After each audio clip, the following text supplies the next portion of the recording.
Hi, my name is Beniamino della Torre.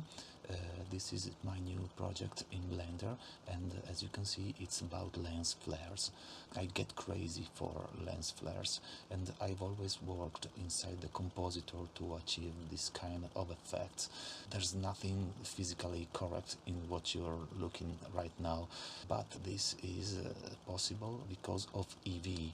So what I'm doing right now is working with elements in the 3D space, and these are real elements with procedural textures, and as you can see, they are parented with the camera.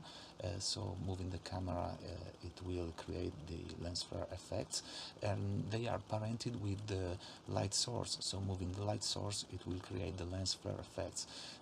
This is a starting point. I think I'll have to improve a lot of things.